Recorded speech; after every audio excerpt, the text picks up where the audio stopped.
Olha, quando se fala em trabalho escravo, muita gente ainda associa esse termo antigamente a escravidão, quando você tinha pessoas acorrentadas em fazendas e tudo mais, mas não é bem assim. Tanto é que o Ministério Público do Trabalho, no Brasil inteiro, está fazendo uma campanha de combate ao chamado trabalho escravo contemporâneo. E amanhã tem um seminário, amanhã, 18 de novembro, lá no Salão Pleno do Tribunal de Justiça aqui do Espírito Santo, que vai, durante o dia inteiro, debater esse assunto especificamente. Está aqui para conversar com a gente a doutora Débora Tito Farias. Ela é procuradora do trabalho e coordenadora nacional especificamente desse combate ao trabalho escravo. Tudo bem, doutora Débora? Tudo bem. Boa tarde. Boa tarde. Ela que é lá de Recife, né? Exatamente.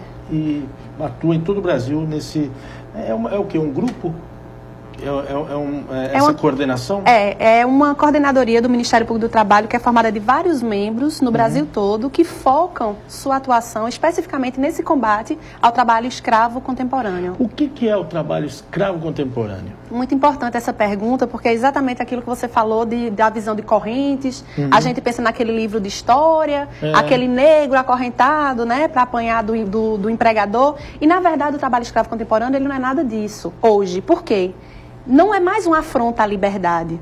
Eu posso ser considerado trabalhador escravo se eu tiver com uma grave ofensa à minha dignidade. Então, pela legislação atual, qualquer grave afronta à dignidade da pessoa também coisifica essa pessoa. Então, esse trabalhador que ele é considerado escravo pela legislação atual, ele é uma coisa. Assim como era uma coisa o trabalhador de 1888. Então, na verdade, ele está sendo desconsiderado na sua condição de ser humano e está sendo pensado só no viés econômico. O que é que está por trás desse trabalho escravo hoje? É porque o empregador é aquele ser do mal, aquela pessoa que vai lá chicotear o trabalhador? Não, nada disso. Nada disso. É um viés econômico. Existe tanta ganância, tanta sede pela lucratividade, que termina precarizando tanto a mão de obra, que lá na ponta, aquele trabalhador vira uma coisa. Onde é que ocorre trabalho escravo com mais frequência hoje em dia aqui no Brasil? Existe um mito que os dados estão desconstruindo esse mito de que só é trabalho escravo lá no Amazonas, lá no Pará, lá no Mato Grosso, naqueles rincões, naquelas fazendas afastadas. Infelizmente, justamente por esse viés econômico e justamente por a gente estar no ponto em que o Brasil vive um boom econômico, muitos investimentos, a ganância está aumentando. E a gente está encontrando situações de trabalho escravo contemporâneo na construção civil, nas confecções de São Paulo, assim como continua também na cana-de-açúcar, nos setores agrícolas, nas carvoarias. Então, na verdade, o que é que o quadro hoje de trabalho escravo é? Ele pode estar em qualquer lugar e está. A gente encontrou trabalho escravo aqui no Espírito Santo. A gente encontrou trabalho escravo em São Paulo.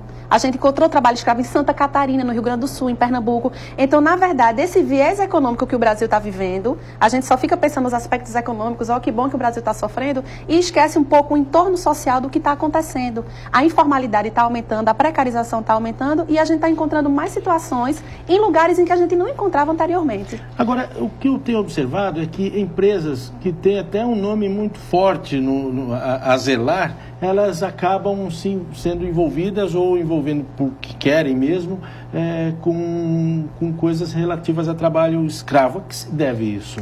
Porque a gente tem buscado a cadeia produtiva.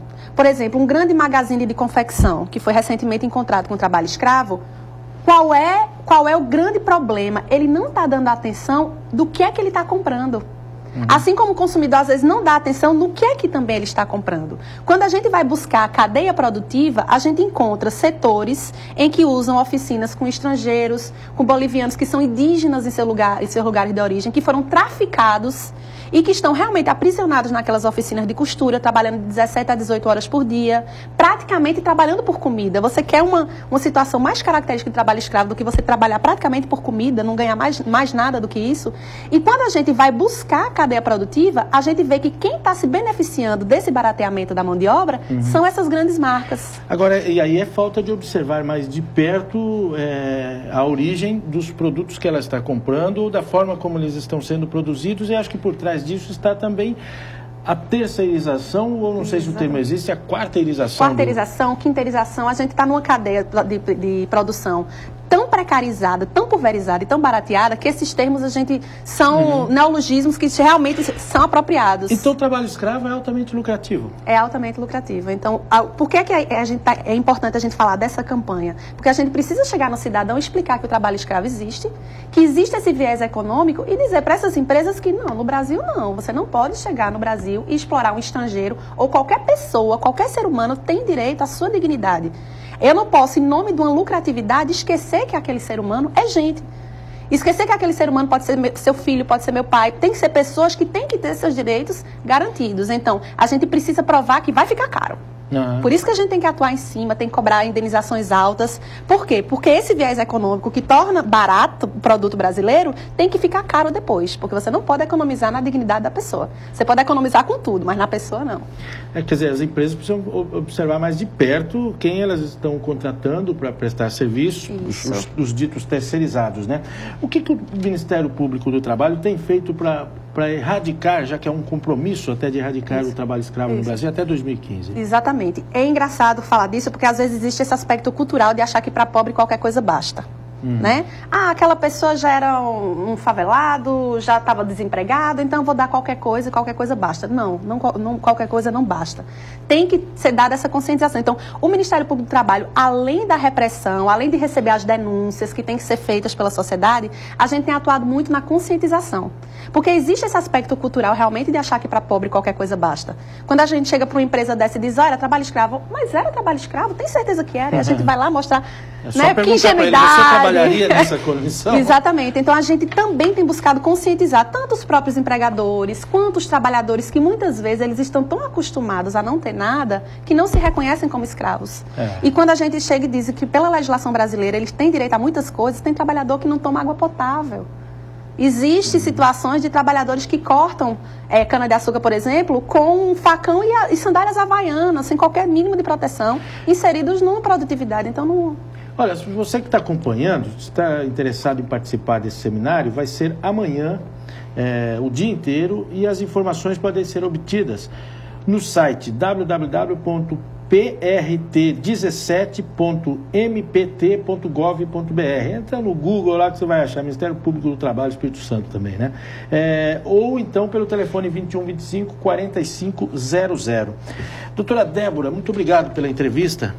E vamos acompanhar, se der o tempo, se der eu vou dar um pulo lá para acompanhar, porque são muito interessantes essas participações aqui. Muita gente que é especialista no assunto vai estar lá amanhã para dar o seu recado. Acho muito, muito bacana esse seminário, interessante debater esse tipo de assunto. Muito obrigado, boa tarde, um bom trabalho para vocês. Obrigada, boa tarde.